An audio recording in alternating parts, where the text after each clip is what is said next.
नमस्कार मित्रों, मैं खुशी सोनी आज आपके लिए लेकर आई हूँ राजेश जोशी द्वारा लिखित कविता बच्चे काम पर जा रहे हैं।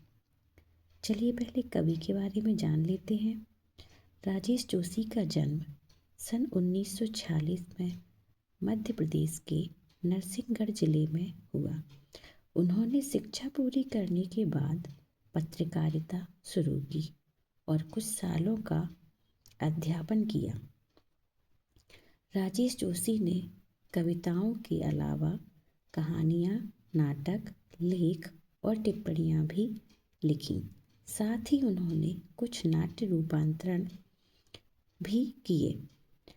कुछ लघु फिल्मों के लिए पटकथा लेखन का कार्य भी किया। उन्होंने भर्तृहरि की कविताओं की अनुरचना भूमिका कल्पतरु यह भी एवं मायाकोव्स्की की कविता का अनुवाद पतलून पहना बादल नाम से किया है। कई भारतीय भाषाओं के साथ साथ अंग्रेजी, रूसी और जर्मन में भी राजेश जी की कविताओं के अनुवाद प्रकाशित हुए हैं। राजेश जोशी के प्रमुख काव्य संग्रह हैं एक दिन बोलेंगे पेड़, मिट्टी का चेहरा, नेपथ्य में हंसी और दो पंक्तियों के बीच। उन्हें माखनलाल चतुर्वेदी पुरस्कार, मध्य प्रदेश शासन का शिखर सम्मान और साहित्य अकादमी पुरस्कार से सम्मानित किया गया है। राजेश जोशी की कविताएं गहरे सामाजिक अभिप्राय वाली होती हैं। वे जीवन के संकट में भी गहरी आस्था को उभारती हैं। उनकी कविताओं में स्थानीय बोली, वाणी, मिजाज और मौसम सभी कुछ व्याप्त है।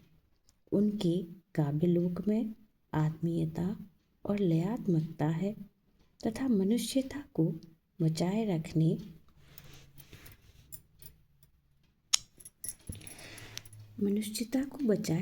का एक निरंतर संघर्ष भी। दुनिया के नष्ट होने का खतरा राजेश जोशी को जितना प्रबल दिखाई देता है, उतना ही वे जीवन की संभावनाओं की खोज के लिए बेचैन दिखाई देते हैं। कविता के बारे में जान लेते हैं। प्रस्तुत कविता में बच्चों से बचपन छीन लिए जाने की पीड़ा व्यक्त हुई है।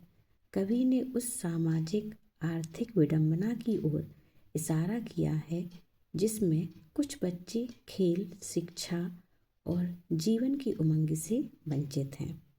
चलिए कविता पढ़ लेते हैं। बच्चे काम पर जा रहे हैं।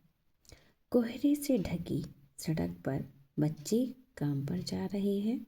सुबह सुबह बच्चे काम पर जा रहे हैं। हमारे समय की सबसे भयानक पंक्ति है यह। भयानक है इससे विवरण की तरह लिखा जाना चाहिए इसे सवाल की तरह। काम पर क्यों जा रहे हैं बच्चे? क्या अंतरिक्ष में गिर गई हैं सारी गेंदें? क्या दीमकों ने खा लिया है सारी रंग बिरंगी किताबों को? क्या काले पहाड़ के नीचे दब गए हैं सारे खिलौने? क्या किसी भूकंप में ढह गई है सारे मदरसों की इमारतें? क्या सारे मैदान, सारे बगीचे और घरों के आंगन खत्म हो गए हैं एकाएक? तो फिर